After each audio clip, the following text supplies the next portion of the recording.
क्या आप इमेजिन कर सकते हैं हमारी दुनिया में बर्ड्स ना हो तो क्या हो? बर्ड सिर्फ देखने में ही नहीं अच्छी लगती बल्कि उनका हमारे इकोसिस्टम में भी बहुत बड़ा कंट्रीब्यूशन है।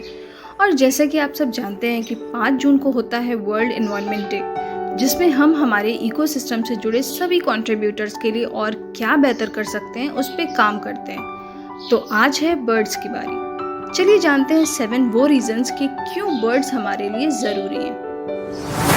सबसे पहले नंबर पे आता है पॉलिनेशन, जिसके जरिए हमें ढेर सारे फल और फूल मिलते हैं। और ये करने वाले हैं हमारे बहुत ही छोटे से हीरोज जैसे सनबर्ड्स एंड हमिंगबर्ड्स। ये फूलों का रस चूसते हैं और उसी के थ्रू ये एक प्लांट से दूसरे प्लांट तक पॉलेंस ट्रांसफर करते हैं, जिसके रिजल्ट में हमें और ज़्यादा फ्रूट्स और फ्लावर्स देखने को मिलते हैं। क्या आपको मालूम है कि हमारी छोटी सी दिखने वाली बर्ड्स 400 से 500 मिलियन टन इंसेक्ट्स हर साल खा लेती हैं? सोचिए, अगर ये ना खाएं तो हम खेती कर पाएंगे क्या? खाने को अनाज मिल पाएगा क्या? और मिलेगा भी तो कितने केमिकल्स से भरा होगा? क्योंकि हमारे खेतों, बगीचों, घरों से इंसेक्ट्स हटाने में बर्ड्स का बहुत बड़ा कंट्रीब्यूशन है और इस तरह से ये हमारे लिए एक नेचुरल पेस्ट कंट्रोल का सोर्स है।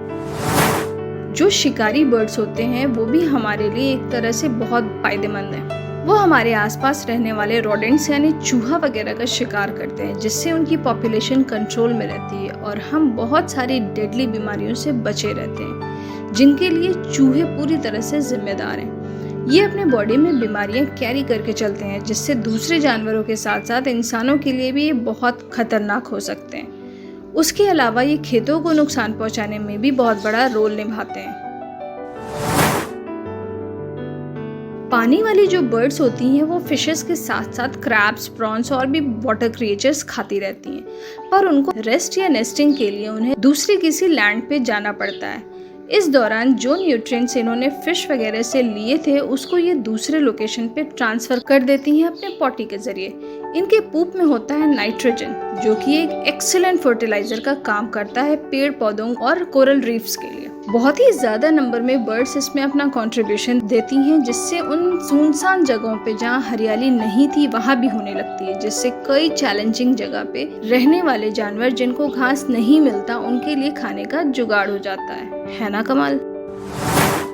बर्ड्स के सुबह सुबह चहचहाने की आवाज़ से माइंड बहुत रिलैक्स होता है और पॉजिटिव वाइब्स स्प्रेड होते हैं। बर्ड से रिलेटेड खुशी जाननी हो तो बर्ड वॉचर्स से पूछिए। बर्ड्स को पहचानना, उनकी आवाज़ को आइडेंटिफाई करना, नई नई बर्ड्स को देखना उन्हें अलग ही सेटिस्फैक्शन देता है, जिसके लिए वो ढेर सारा पैसा भी खर्च करते हैं कैमरा, उससे रिलेटेड गैजेट्स, ट्रैवलिंग वगैरह पे, और इससे हमारी इकोनॉमी भी स्ट्रांग होती है। गिद्ध यानी वल्चर्स, जो देखने में लगते तो विलन हैं पर हैं सुपर हीरो, वो पेट भरने के लिए खुद शिकार नहीं करते, वो दूसरे जानवरों द्वारा छोड़े हुए मीट या इधर उधर पड़े हुए मरे हुए जानवरों को खाते हैं। ये अगर ऐसा ना करें तो उन मरे हुए जानवरों से ढेरों खतरनाक बीमारियां फैलने का डर रहता है, जिसकी चपेट में जानवर तो आएंगे ही आएंगे, साथ में इंसान भी मारे जाएंगे।